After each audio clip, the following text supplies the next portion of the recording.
All right, we are on the air. I want to welcome everybody into the Fifth Dimension podcast. I am here with Fernando Flores, who is a high performance coach, international speaker, and he is also the founder of Health and Wellness University. Fernando, thank you so much for coming on the show. Evan, thank you so much for having me on. I'm really, really excited to be on and just to connect with you and your listeners on, various different topics that we're going to talk about. Yeah, definitely. It's my pleasure, and I'm excited to chat with you. I think we have a lot of similar ideas, and so I'm excited. I'm just excited to see where it goes. Now, I'd love to start off. You're a former attorney. You sort of made the conscious switch to move into health and wellness, and I'm a big believer, as you are, that our own individual health and wellness is sort of the foundation for everything we do in our lives and sort of what makes us great. We need to have that health and wellness foundation. What was it that sort of made you change course and really emphasize this being almost sort of your calling, if you will? Yeah, no, I really appreciate that question, and it's a powerful one to start with, Evan, because one of the things that happened for me that I didn't take notice of, Evan, was throughout my career as an attorney, I was leading with the professional identity that I had developed for myself. And as I did that, as I led with that identity, I left the human me behind. And the human me was not being nurtured. And what I had to learn to do was to lead with that human me, with that person who needed nurturing at a holistic level that had not been receiving it for years, pretty much, most of my life. And so when I went into law school, there was no stress management courses that we were given. That's 3 years. Without that, under very high pressure, fast paced, high stress environments, you get into the profession. And for the first 7 years, I didn't get any of that. And we take these courses, we're required to take these courses. It's called continuing legal education. But, it's 1 hour every 3 years. That's it. Right. That meets our requirement. And Right. it's not enough. It's not enough. And I actually ended up having a couple of deaths in my family that ended up really forcing me to ask the question, what am I doing to really take care of myself? Sure, I'm becoming this really great, I am this great appellate attorney, trial attorney, but what am I doing to really nurture myself, me, right? And what I realized was that I was not eating healthy. I would drink a lot, and not exercise consistently, not sleep well, not manage stress well. And I share that, because I'm not trying to say, hey, look, everyone, I'm perfect and I've had it perfect and look how perfect. No, I was very, in many ways, imperfect, and I still am. Mhm. And I own that. And I'm okay with owning that, because I've learned that it's about taking these small, smart, steady commitments and steps for yourself that will benefit you, right? Mhm. And when you do that, I actually ended up performing at very high levels when I just started taking care of myself. I'd be able to go into the courtroom in the appellate courtroom and, cases at very high levels. And I would see my opposing counsel, literally his hands were shaking, Oh, right? wow. Because we get really, we care about our cases, and it's a really intense situation to be in. It's a zero-sum game. Somebody's going to win, somebody's going to lose. And so you want to win. But because I had learned to breathe, I had learned to manage my stress, manage my anxiety, I was able to remain present even under the most of intense scenarios. And it really did give me a professional advantage in that regard. But more Right. importantly, I feel like personally, I was just able to take much better care of myself. Right, definitely. And I think that's so important. And, I come from a teaching background, and I have Mhm. sort of that same experience, in a sense that they teach us all about, how to deal with the classroom and teaching ideologies, but they don't really teach us how to take care of ourselves and how to sort of be up in front of the classroom and be stressed. Obviously, there might be situations you're dealing with 30 kids, and Yeah, there's chaos, if you will, but they don't teach sort of that presence and that focus. And yeah. And I think it's really important too that you brought up that it is sort of a journey, and it's not, we're not people, when you sort of gain this health focus, it's not like we become perfect overnight. You're sort of consistently learning. You're sort of constantly looking for new ways to sort of better ourselves and be more, uh, you know, available to ourselves emotionally, and in sort of paying attention to what it is that we're feeling. And I think that's so important. And I think more, whether it be in law or teaching or any Yep. job, I think could sort of benefit from this, learning about, or anybody, any situation can benefit from learning about, themselves and stress management and sort of Mhm. all of these different, areas that we sort of talk about with, emotional intelligence. And, Mhm. so, and with you going into the field now of health and wellness and sort of making that your priority, what do you sort of see as a definition of emotional intelligence? Mhm. What does it mean to, um, I guess you could say, be emotionally intelligent, for a lack of better words? Yeah, I mean, no, those are the words we need to use because they're not used as much as they need to be. Hmm. And I mean, that's my viewpoint. And um, uh, look, when I was dealing with a lot of stress, I managed my stress by drinking. Okay. Mm, And that is one effective way of managing stress because you suppress your emotions right. and you don't deal with them. But it's not a healthy way of dealing with it. And so I learned that one of the biggest blind spots that I had was my emotional well-being because growing up, I was taught, like, as a young, Latino man, hey, don't cry. Hey, Right. we didn't grow up saying I love you in my family. We didn't grow up. I was taught a very specific definition of what a man is, right? Of what a male identity is. And it's like this tough, rough person who never cries and is, Right. and I had to unlearn all that because I am a human again.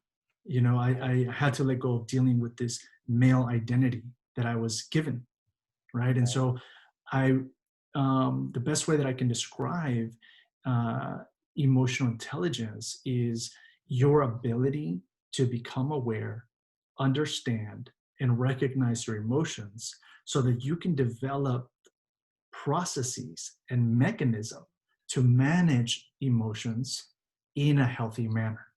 Mm, And that's the best way that I can describe it. And what I tell folks is you cannot manage what you are not aware of. So it all starts with self-awareness. So you can't manage stress if you don't know that you are experiencing it. And you might think like, oh, this is just a tough time and that's okay. But stress has its own unique fingerprint in every person in a different way. When I right before we were going into a trial, it was so intense, Evan. It was so much yeah. work, so much reading, 16-hour days, day after day, week after week, and it was a lot of work, right?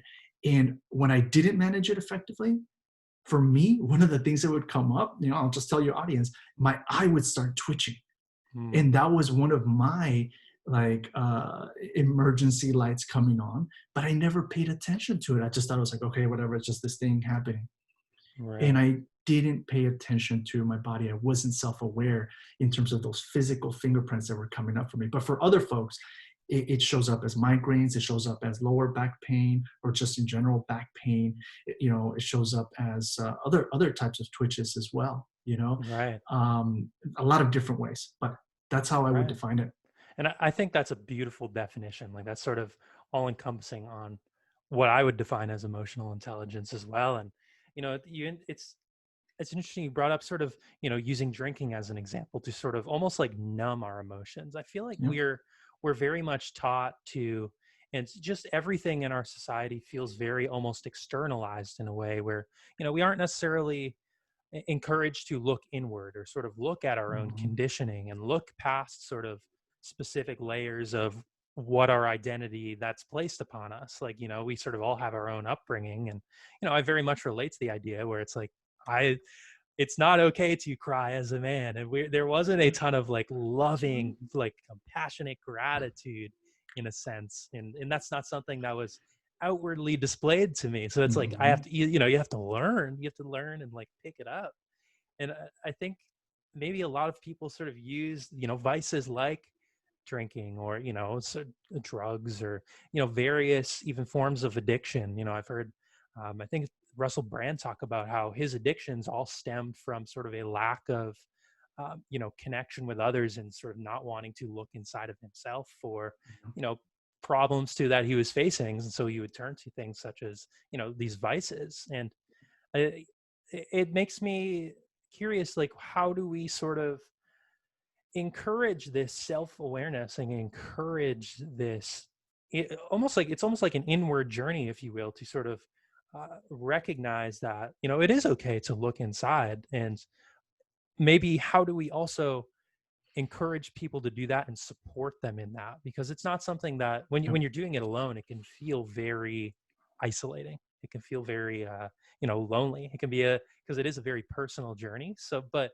you don't necessarily we're not taught to show those vulnerabilities, or we have a lot of trust issues with that. So it's I'd be curious your thoughts, how we sort of encourage going into that and and encouraging people to embark on this route. Well, one of the things that I want to mention, and I will give you my thoughts on, I'm a very practical person. I keep things Hmm. practical, I keep things accessible, digestible, so that people can take something and run with it. And so I'll give you one of those tips. But one of the things that you have to understand is that um, throughout our day, throughout our weeks and months and years, we are exchanging interactions through this underlying current of emotions. So right now, maybe we're both experiencing joy as a result of being able to share this moment with each other, Evan. Maybe there's Hmm. curiosity, there's intrigue, interest. Right. There's so many emotions from our respective ends, and then you know, if you're tuning in, you might be going through your own emotions, right? Maybe you had a tough day and you wanted to listen to, a great, awesome podcast, right? And you're like, I want some positivity right now. And so you're tuning in and you're experiencing a lot of emotions yourself. And so the the need for emotional awareness and regulation exists extensively in our professional and personal lives. Everything from, being able to manage your stress, which is what we're talking about, but also in terms of remaining accountable, decision making, improved professional and personal relationships, trust, teamwork, customer service, presentation skills. You were talking about presenting in front of the class. Not everybody's comfortable presenting in front of the class, right? And so, anger management. So there is an incredibly important need, for us to be able to do this. And the goal, from what I have learned and what I have applied in my own life and what I help my clients apply in their own lives, really is to use the right emotion in the right way, in the right degree, at the right time, toward the right person. People say, oh, emotional intelligence is a soft skill. I'm like, no, it's the hardest skill that you will ever Mm, have to master. If right. you choose to embark on this journey, know that it's going to be challenging, one. And two, have self-compassion toward yourself. Be self-compassionate. You will stumble, you will fall. Just get back up and keep moving forward. I know I Mm, stumbled a lot of the times. And one of the things that I had to do was remind myself it's okay, as long as I keep improving, as long as I keep getting better, right. right? And one of the ways that I did it, okay, was I ended up really focusing on asking myself one question, okay? And it was, why do I feel what I feel when I feel it? Mm. Why do I feel what I feel when I feel it? So if you're tuning in, write that down. Why do I feel what I feel when I feel it? Okay. And I'm kind of cheating a little bit. It's three questions in one, It's actually. it's beautiful. Yeah. Okay. I'm writing it It's, down too. why do I feel what I feel when I feel it? Okay. And I never stopped asking myself that question in the beginning. Right. I mean, I still ask it, but it's not as much because I'm aware of much, you know, I have a much greater level of awareness now of my emotions and my transitions from emotions to emotion. That's when you get into some expertise level, right? Mm, But right. at least in the beginning, sit down and really think through. Okay, What happened there? I was criticized by my supervisor at work. Okay. Start with what is the emotion that I feel? I feel worthless. Mm. I feel anxious. All right. And you start with that. So you've identified the emotions. When is it that I'm feeling it? Well, whenever my supervisor criticizes me in that way, I feel these emotions. And then you dig in deeper and then you do the work.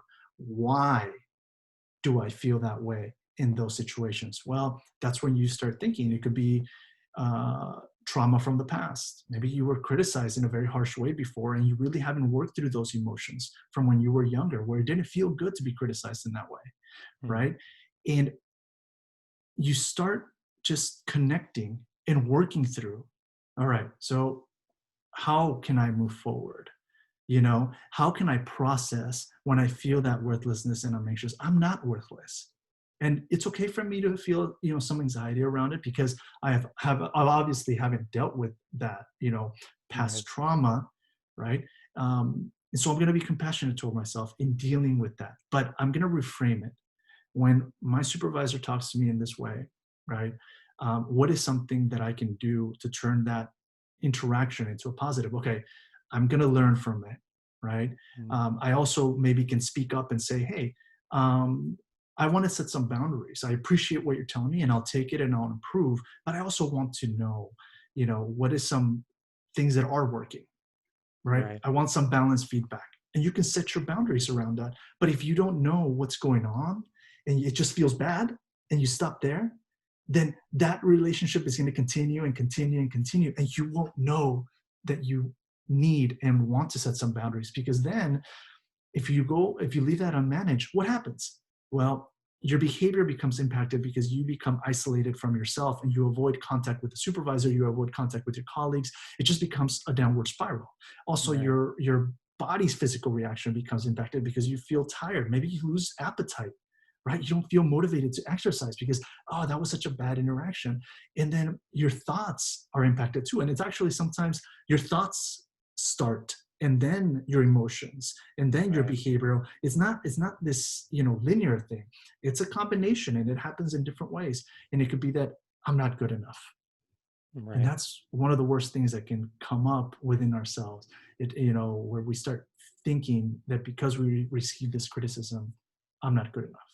you know Right. Definitely. And it's sort of about, when you talk about that feeling of I'm not good enough, I feel like a lot of people can relate to that feeling and sort of, hmm you know, criticism. I myself used to be very avoidant of any sort of criticism or even conflict that might arise from that, because it was from that almost inadequacy where, yeah. my whole life I didn't get that positive side of feedback. I'd only ever hear, the negative, and in turn, that sort of creates that almost a perpetual cycle of avoiding any sort of criticism. And I think when we do that, it really prevents us just from growing overall as people in a lot of different ways. And you talked about it affecting your thoughts, it affecting your physical, ability to work out, for example. All of these things are so interconnected. We're one really almost like a symbiotic system where everything, the mind, the body, are sort of how we respond and react to these circumstances is all going to uh, impact how we really live our lives. And you talked about appetite, and I think that's another perfect example. If we look at eating disorders, that's a lot of times a reaction to something, a situation in this. I heard the other day, I was listening to a podcast. They talked about eating disorders. Someone who had one was saying that it was a reaction to sort of take control over a feeling of inadequacy. So it can really hmm stem into almost all of these different facets of our life. And I think Yep. this idea of teaching self-love and self-compassion can maybe be something that almost leads us towards a more loving attitude towards ourselves, and to respond to somebody's criticism where we can set boundaries. And I wonder hmm why we don't necessarily emphasize the idea of self-love and self-compassion.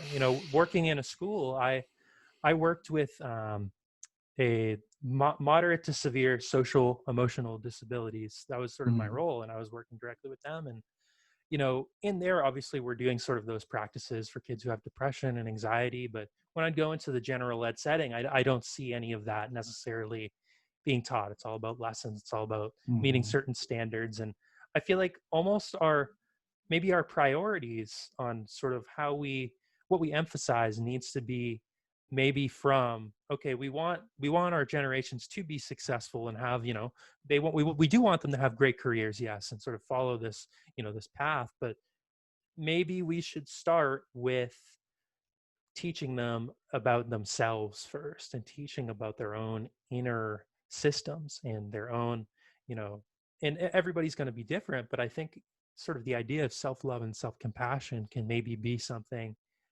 that, I don't know, I want to say almost changes the way we operate as a society. I mean, I'd be curious your thoughts on that, if that were to be sort of our emphasis. I mean, I love, your thoughts and these questions, because I think I personally would like it to be the way of the future. And I'll elaborate a little bit on some of the thoughts that you and points that you made, because, one of the things that we teach is like, yes, having to meet these standards, these academic standards, right? And a lot of things that ends up happening with young students, and older students, is that if you don't achieve these standards, you are not enough again. Mm, And it ends up reinforcing that belief that you are not worthy of praise until you achieve something. And that mentality, that mindset that you are not worthy of praise or this award or this until you achieve something, it keeps that individual feeling like they are not enough until, instead of, hey, you are enough, you are whole, you are awesome, you're great, and you just need to learn some skills. But the spirit that is having a human experience is a beautiful person. And I actually got to go to India for over 6 weeks back in 2018, and I saw the stark difference. And being there for that long, there is a very high level of emphasis in the West that is focused on go, go, go, achieve, achieve, achieve, accomplish, accomplish, accomplish. Logical reason. That's what matters, right? But over there, it's about spirit. It's about the emotion. It's emotional well-being, right. spiritual well-being. How I got to see the Dalai Lama speak on anger. I got to Wow. see the Dalai Lama speak in person when I was over there in Sankisa in India. And it was such a powerful experience. And, there's like 10 different types of anger as a result of going there. I just dug into that and I was like, wow, I had my own relationship with not being able to manage anger effectively, especially, in a profession that requires you to be like, really aggressive and intense at certain Right. situations, right? But your body will respond differently to the different type of anger. If there's you get cut off in the freeway, that type of anger is very different than a righteous anger. And your body Right. will adapt if you're able to become granular about the emotions that you are experiencing, which is called emotional granularity, right? And so for me, I think that part of the reason that we don't shift the system that we have right now to one that it does fit in more self-love and self-compassion is because we place a lot of emphasis on these achievements and these accomplishments. But for me, the big I've gone to great schools, gotten a lot of degrees, this, that, and the other, become the founder of Health and Wellness University. But my greatest achievements, I'll be honest with you, they coming from my heart, Evan, my greatest achievements have been my ability to reduce, if not almost eliminate, the times that I have experienced irritability, Mm, frustration, impatience. mm, That was hard. That was incredibly hard, but I stayed committed. And I was like, okay, why am I feeling frustrated right now? And sometimes it was like, I haven't eaten. Okay, I need to go take care of that. Other time was like, you know, I I didn't like the way that my wife communicated that to me, and that made me upset. Okay, why did it make me upset? And I would work through that. It Right. takes work. It takes awareness. It's the work that nobody wants to do, right? And Yeah. I think we need to add to the self-love and self-compassion, because you can love yourself so much, but you still won't accept yourself fully. Mm, So we got to add self-acceptance to that. And that is what I feel really counters this feeling of not being enough. right. Because if we don't learn how to accept ourselves, how are we going to show others to accept themselves? And sometimes we end up integrating the way that others accept us as the way that we accept ourselves. I don't know if that makes sense, but Yeah. yeah, you know what I mean? Definitely, definitely, and like it's sort of, and I heard something recently a couple of weeks ago. It's talking about, are you truly, there's this idea that, the idea of wanting to continually work and on self-improvement. And I think it's a great, I myself I'm on a spiritual journey, and I want to consistently improve and want to sort of be the best version of myself that I can be. But then it's also that fine line of, well, is this sort of a cover up for a lack of self acceptance? Or, where is that sort of fine line?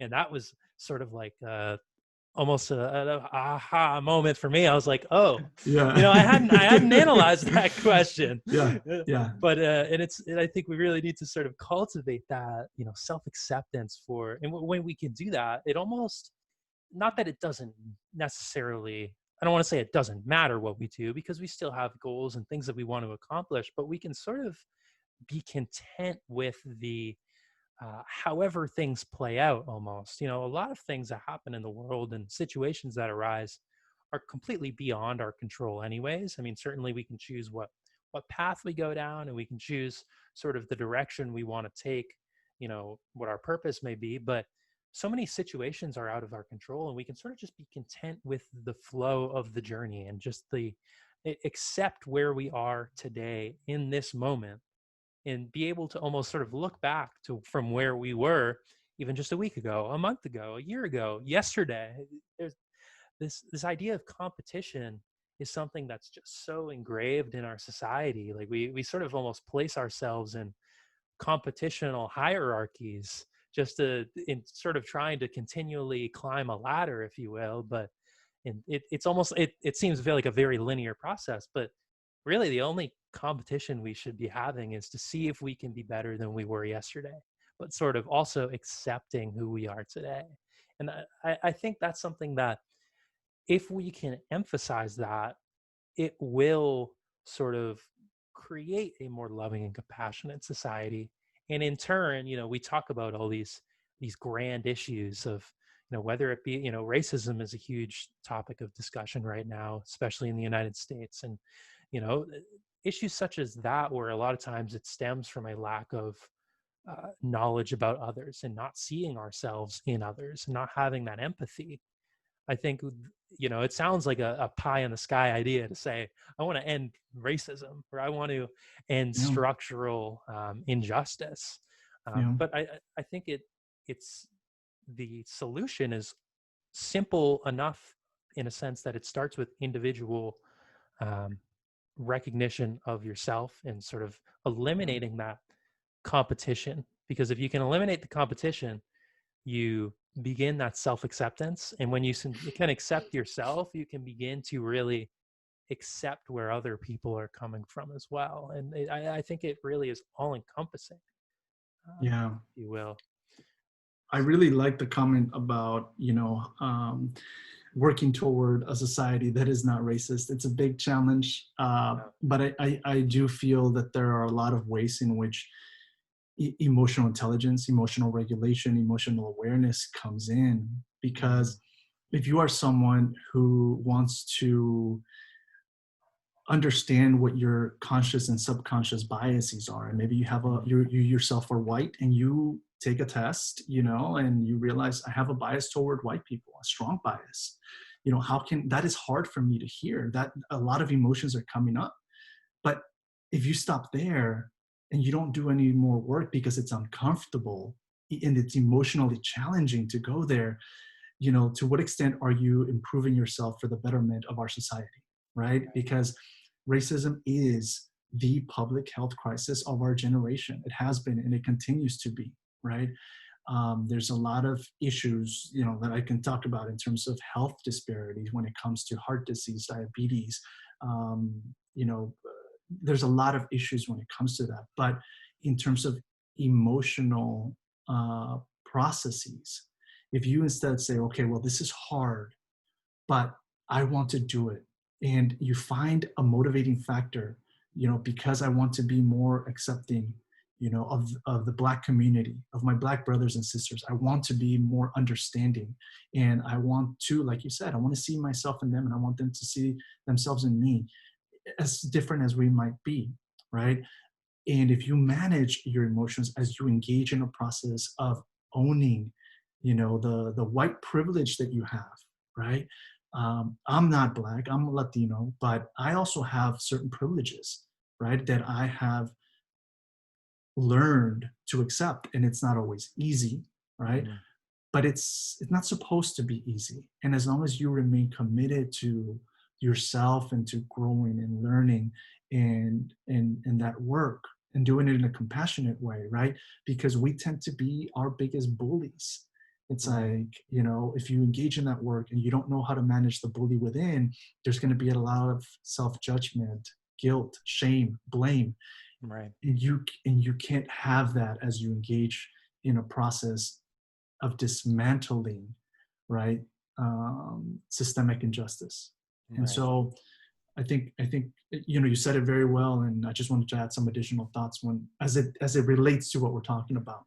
Right. And I think you're spot on. And I think that's a beautiful way to put it. And that self-bully, I heard, again, I saw the other day something talking about, would you be friends with somebody if they if they talk to you the way you talked to yourself? And for I Right. think I think I think for a lot of Yeah. people, that would hit hard, because if you're talking to yourself in a negative manner and really feeling that guilt and sort of shame, and almost, if you look at where you've come from in your past, a lot of the things that we're conditioned to believe is of no fault of, ourselves. It's just what we were taught. There's generational traumas that exists in the Yeah. family unit, and uh, there's all of these sort of factors that play into, I myself, as a white male, I have an extreme amount of privilege, coming Hmm. from middle class background. There are so many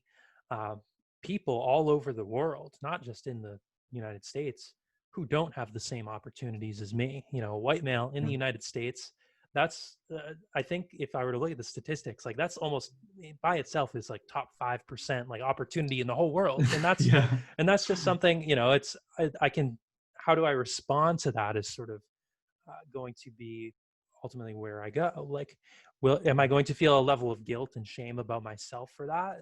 It's more about acknowledgement, and then using that to try and better myself and better the community, and um, using it to sort of find my place, if you will.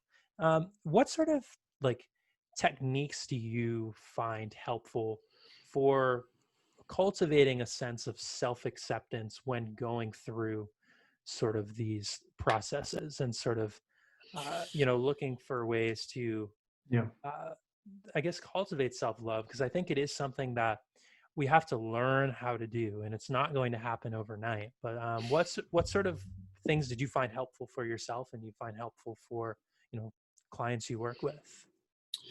So I'm going to give you a variety of things that have worked for me in the past, and then I'll add some, again, some more practical questions that folks can ask. For me, one of the things that I started to develop years ago, the way that it started was like, all right, what am I grateful for in my life? And I would just Mm. say three things. And it was like, I was this very logic based person who wasn't taking care of himself. You have to remember where I was at the time, right? And I Right. was kind of like, oh God, I heard it on this podcast. Like, gratitude's supposed to be good for you. All right, I guess I'll do it. You know what I mean? Right. And I had Right. this like, I had this like doubt about the power of gratitude, right? Hmm. And I went into it and I was okay. I'm grateful that I get to eat today. I'm grateful that I have a job and I have shelter. All Hmm. right, let me get started with my day. And then I go get started with my day, right? Right. And as time went on, it just became easier. And I started spewing off more things that I was grateful for. And now I'll do, 30, 40, 50 things that I'm grateful for every single morning. Mm, Right. And remember, in the beginning, it was only three things. It took no more than 10 seconds. Now, when I wake up, I'm not the kind of person to fall back asleep right away. So I use that to my advantage. I lay in bed. Some people try to do that and they fall right back asleep. I don't. When right. I'm up in the morning. And so I just lay there before I look at any phone, any emails, anything. I just lay there and I think of everything that I'm grateful for. And you were part of, one of the three things that I start with is, what am I grateful for that happened in my life yesterday? What am I grateful for that's going to happen in my life today? What am I grateful for should I get another day of life that is going to happen in my life tomorrow? And I Mm, frame it like that. And there's so many things that I think of every single morning. And you were part of my gratitude meditation this morning. Oh, I'm so excited, right. that I get to connect with Evan and be on his podcast and share and serve, right? And so there's so many things that we can examine in our lives to be grateful for, and especially one of the things that we tend to forget, it's like, thank you, God, for me. Thank Mm, you. Thank you for the blood that flows through my heart and the oxygen that flows through my lungs. It's like so many minor things, quote unquote minor, that are really important, and especially right now, right? We're going through two pandemics, right? We're going right. through COVID-19, racism. There's so many things to be grateful for, and when you start from that place, it really allows you to uh, lead your day as empowered as possible, right? So that you can go in and do some of that hard work that you need to do, that you want to do, that will make our world and society a better place for our children, Right. right? Definitely. And So that's one.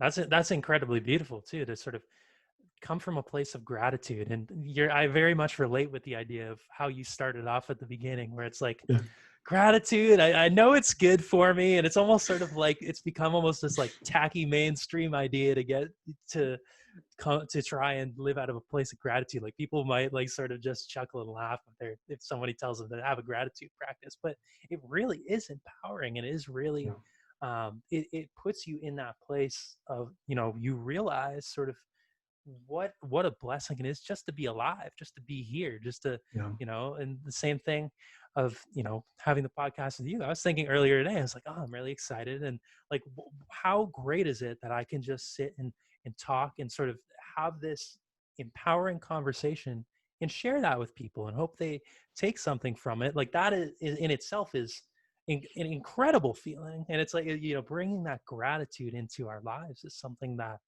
it's it really centers us and yeah. makes us present, and I think gives us almost motivation, if you will, to Mhm. like you were saying, to engage in that work and that sort of looking through our layers and conditioning and unpacking sort of the what you could describe as baggage. I don't even know if I want to use that word, because it's just parts of our old self and things that we were taught and things we learned. And baggage almost has a negative connotation, if you will, so I don't want to, Yeah, I don't want to people to uh, feel bad about holding on to certain things because it's what we're yeah, taught to do. But and I think sort of that motivation and that discipline and sort of is another huge part to emotional intelligence as well, because I myself was incredibly lazy growing up. Like I mm, didn't want to do anything, and I still have to I still have that impulse, if you will, that lazy impulse yeah, of not wanting to, there are days when I wake up and I don't want to do my meditation practice, or I don't want to do my, breathing, and I don't want to sort of follow the structure that I set up for myself. But I know that it allows me to be the best version of me. So I sort of, I'm at the point where I've given I know I just give myself the reminder of, it's like, oh, I need to do this. I know I'll feel good about doing it. And so, but that impulse to still sort of slack off and not engage in it is still there. So I think it's a big thing is sort of managing the impulses and finding yeah, that. And I know a lot of people in recovery who talk about this too, that impulse to, whether it be drink or sort of fall back on our old habits and ideas, is still very much there and alive. And I think that's something, sort of that motivation and discipline is something that we can really, uh, with gratitude, Yeah. I would say, learn, because, and maybe even with community as well, like with people Hmm. giving us that motivation. I mean, could you speak to like sort of the Yeah. motivation piece, or the, and maybe how we really hone in on that discipline? Is it easier with a community of people as well? 100%.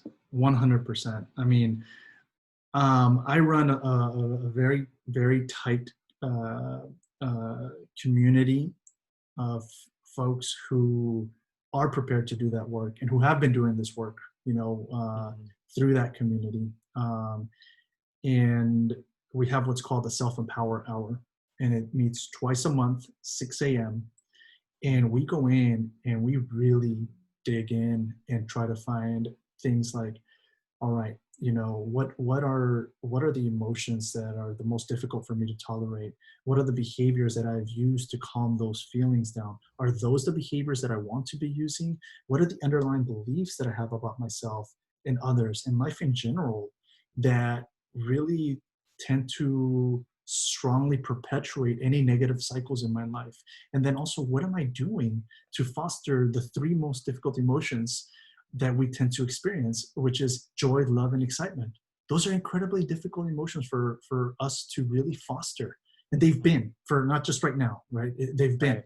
because we're just so focused on the next thing, that we can't stay present and Mm. really cherish what is happening right now. And so, and we try to really hone in on, okay, what are your strengths? You've already been given so many negative things about who you are. Let's look at the positive. What are your strengths? Let's lead with that. What are your gifts? How can you share them with the world?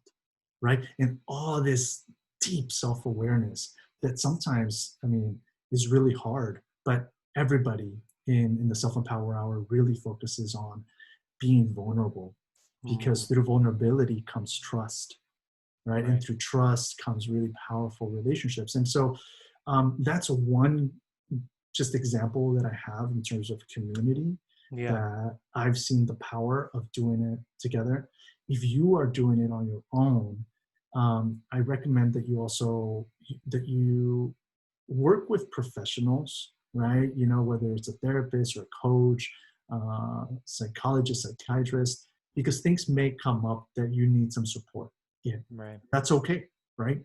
I went to therapy for a long time, and even before I recognized my holistic well-being blind spots, and after too, because Right. we all need, that support.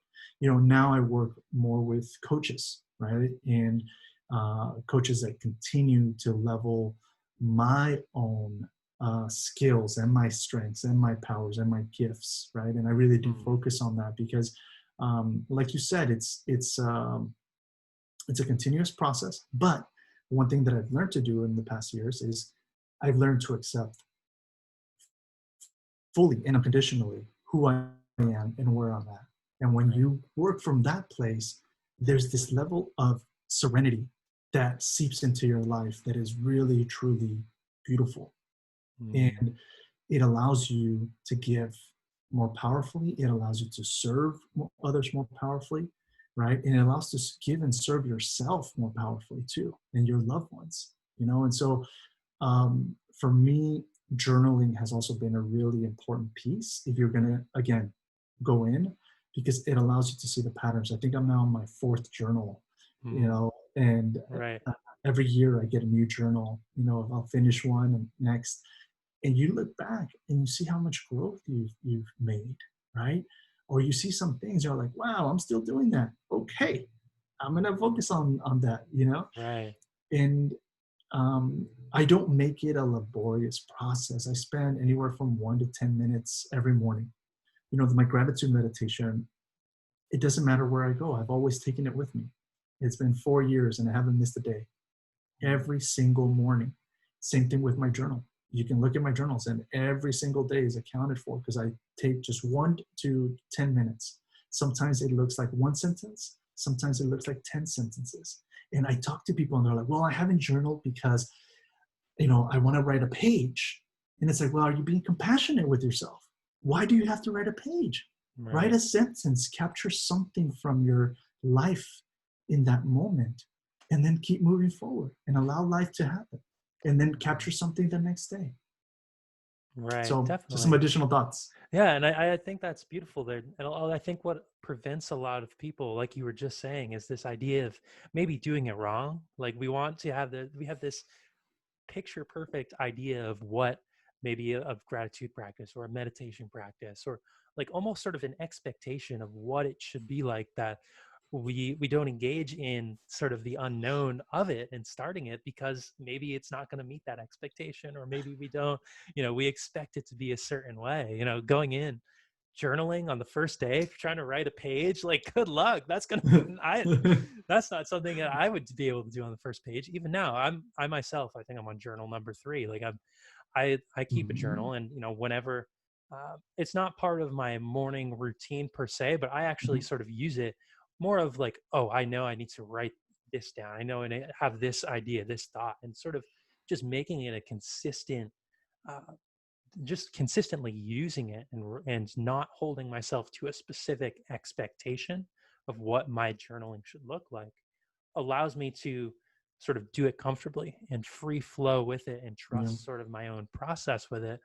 And I think the idea of expectations and wanting to sort of do it perfectly is really uh, it's something that we need to emphasize. Like everything else in our society, we do have that expectation of, you need to do this right in this profession and get this grade and get this, so just all encompassing uh, expectations, competition. So naturally we sort of want to take that into a mindfulness practice, whatever sort of, when we're looking at self-love and self-care and journaling practices, all of this, we have sort of an expectation of how it should be, how we should feel.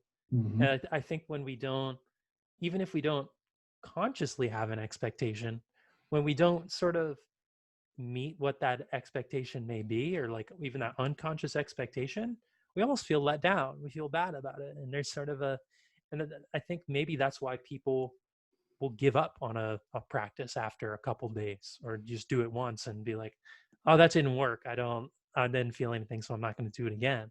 It's sort of about that consistency and trusting the process, but also trusting yourself and allowing yourself to sort of do it how you will do it and be how you are. And I love this idea of serenity that you brought up in terms of feeling that in your everyday life, because I think so many people go around like in life stressed yeah, without even consciously realizing it, and they sort of just think that's how uh, the world is, or how their life is supposed to be. But I think serenity and peace and love, I think that's our natural state. That's what we are born to feel. That is what we should be feeling in this lifetime. Because yeah, otherwise, why, what is the point? Why, if we're not going to live these peaceful and happy lives, then, it's, there's there's something discouraging to me about that. Like I want to be in a state of peace. I want to be in a peace place of serenity. And I think we're untaught serenity. We're not taught love. We're not taught serenity. We're sort of forced into stress and competition, like we talked about. mhm, And I think serenity can be what ultimately, I think we talked about this a little earlier, brings us together, and what sort of shapes maybe what the future is going to look like. Because we have so many things that, if we don't work on collectively, society could in theory collapse. Like there's a lot that is just sort of hanging on by a thread that we need to really change in terms of what we emphasize and focus. And I think serenity can be that factor, that sort of missing piece, if you will, to what sort of moves humans into this sort of new way of living and new mindset and sort of new uh, emphasis, if you yeah. will. And I'd just be curious your thoughts on that, and sort of what can serenity sort of be for us moving forward, and is that something that we should sort of make the number one priority in our own lives and sort of bringing that out for others as well. Yeah, I mean, that is, I think, the million dollar question. I mean, for me, um, as I mentioned earlier, I also saw the disparities that existed in the health and wellness industry. The disparities that existed in just health in general. I don't know if you knew this, but I was just talking about this in my podcast. There was a letter that was written by doctors, um, an article that got published in a journal, and they were just talking about the type of education that they would like to receive so that you can reduce the bias that doctors have. Mm. Doctors tend to believe that African Americans have a higher threshold for pain. It's not based on anything scientifically. It's just that's what they believe. And patients who are Black were undertreated. And they just go into a lot of detail and they request like, hey, we need more information that helps us break down these biases so that we can provide adequate healthcare for all. And so for me, I have a deeply rooted belief that everyone deserves fulfillment and serenity, right? I have a deeply rooted belief that we are all deserving of that. But if we don't pay attention to the socioeconomic differences, right? If we don't pay attention to the disparities in our society, the inequities that exist, right? And that I feel, I wasn't a lawyer before I started doing this for no reason. I believe that. I believe Right. that I was supposed to be exposed to all that work that I did around social justice so that I could also maintain that mind, that perspective and that mind frame Right. as I did this work, right?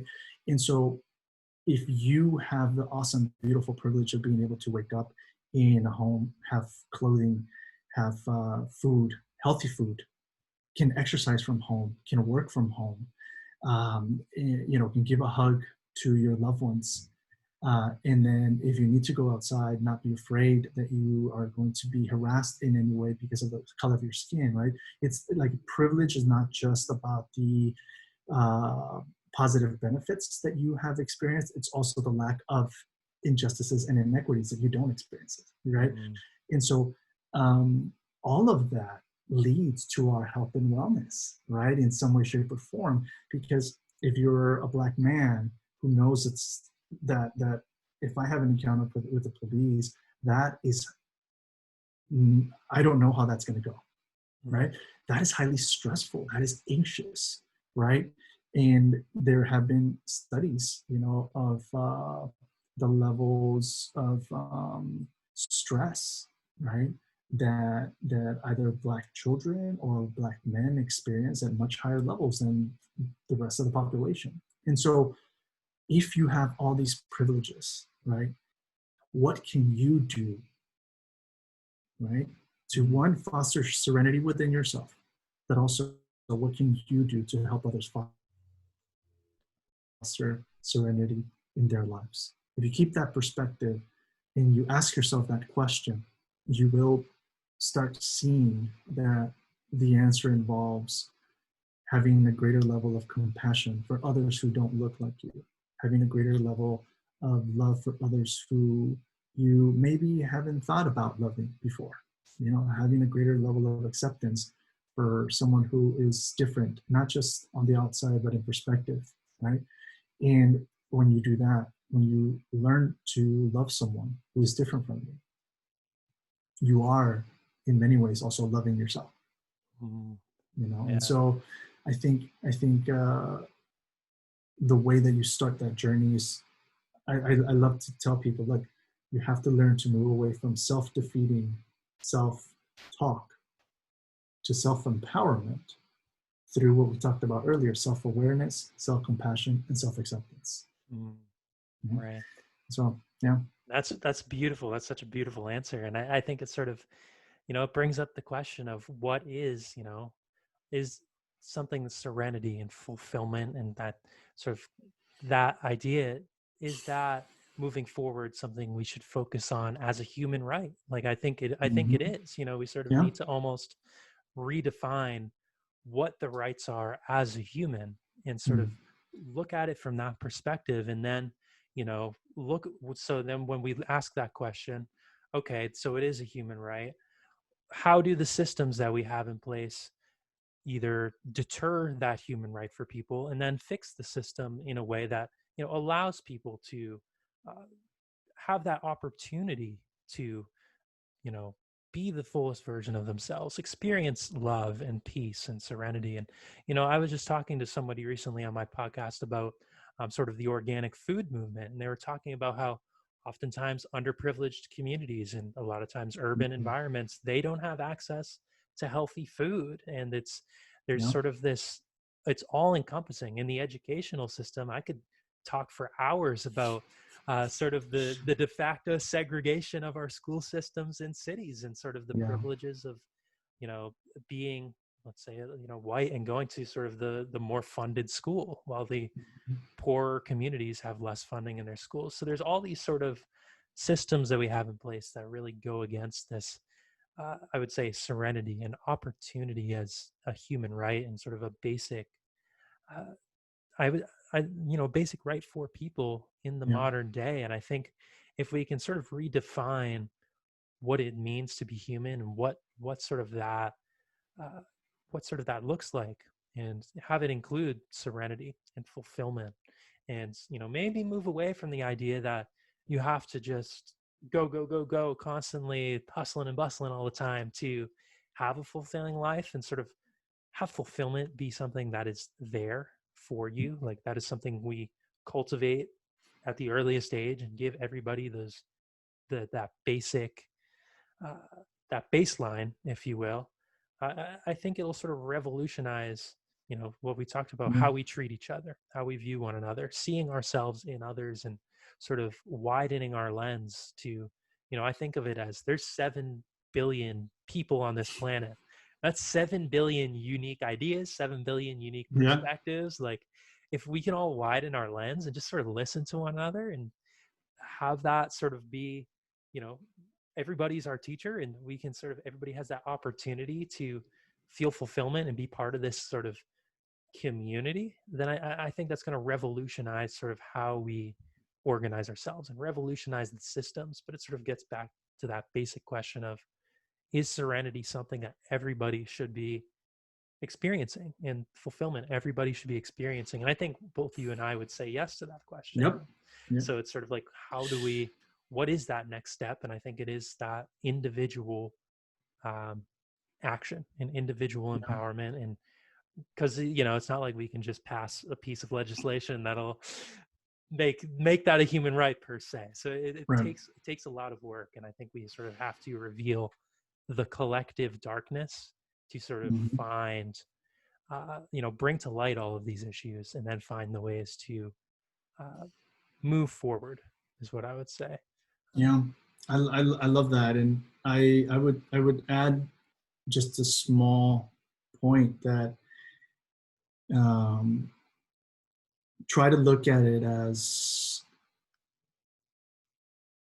we are all entitled to an equal breath, mm, yeah, and we cannot take a collective breath until we're all allowed to breathe. right. I think that's a beautiful way to put it, because if somebody's not getting the breath, they don't live. Like, you don't have oxygen, you don't live. And I think sort of having that perspective is what will, moving forward. I think more people are starting to uh, embrace this idea and sort of realize Mhm. this and awaken to this. And I see more and more people sort of doing this work. So I'm curious to see, like, a year from now, 5 years from now, 10 years from now, sort of Yeah. where that takes us. Because I do have hope, because I'm Yeah. doing the work. I view it as, since I'm doing the work, I know I'm doing my part, and I'm interacting with people, people like you, and Yeah. we sort of, more and more, I think more and more people are just going to continue that. And I think it's only a matter of time before we can sort of, that breath that you spoke of is human right, is something that Yeah, everybody that's has right. access to. And it'll be a long time coming, but it'll be worth the wait. It'll be beautiful. That It'll be worth the wait and worth the fight. absolutely, absolutely.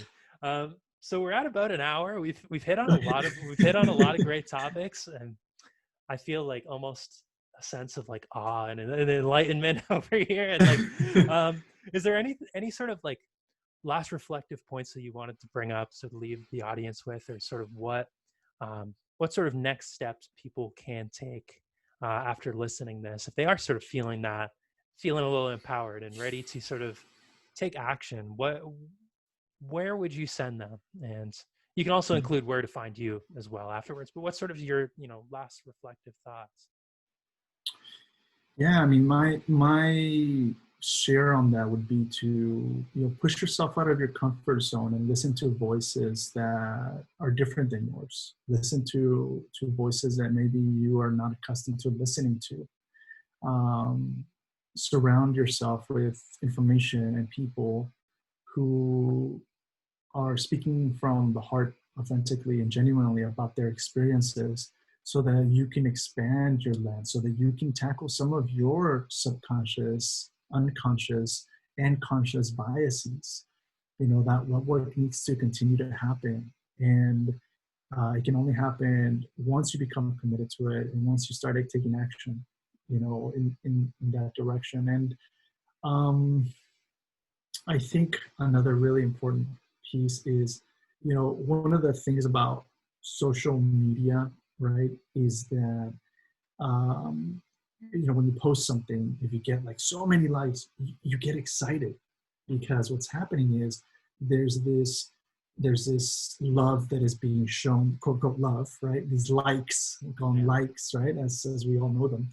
And when you get a lot of these likes, your consciousness is basically, getting excited about that.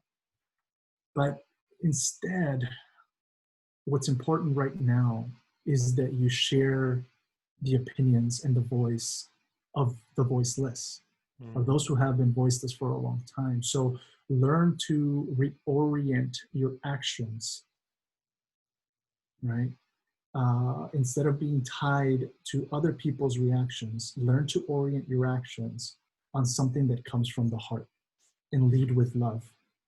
If you believe it is right to speak up about something, if you believe that it's right to share something that's important right now in our society, especially here in the United States, learn to orient your consciousness in a way where you are leading with love for others, especially right now, the Black community.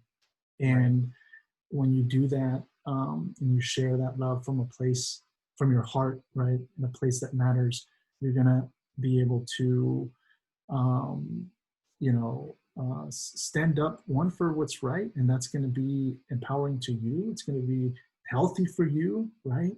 Um, but also, you're going to learn to accept yourself on your terms instead of, waiting for external self-affirmation. Right. So yeah, and I want to personally also invite folks to the online health and wellness conference that is being held on August 8th this year. It's a virtual conference, and we're going to have a lot of great speakers. This year's, we have the conference every year, and it's usually an in-person conference, but this year, we, because of COVID-19, we went online. And so Mm, I'm just really excited to invite your guests. Hopefully they will join us. We reduce ticket prices because we know just economically where we're at right now in the world. And we want as many people to come in and learn. This year's theme is workplace wellness, and we're going to be mm, talking about emotional health at work. We're going to be talking about, how do you, work through micro and macro aggressions, right? And if you see it, are you going to be a bystander or an upstander? How can you do that, right? mm, These really important issues, because we spend a lot of time at work, and if we don't know how to work through these things, it can really impact us and impact our colleagues. And so right. I just really want to welcome everyone, and they can go to healthandwellness.university. There's no .com. It's just Okay. healthandwellness.university. And all the information's there for the conference. If people want to tune into the Health and Wellness University podcast, the podcast is really cool because Health and Wellness University, we have guest lecturers that come Hmm. on and they just lecture on a topic. And Wow. they just teach something to everybody. And so there's a lot of topics Mm. in Health and Wellness University. There's webinars on the website. And if folks are interested also in the Self-Empower Hour, they can learn how to sign up for that there. Awesome. Yeah, and I'll put the link to all of that in the episode description, so it'll be right there for people, and they can just scroll on down, click a button, and boom, they're at healthandwellness.university. So Awesome. Thank you, Evan. I appreciate that. awesome. No, yeah, not a problem.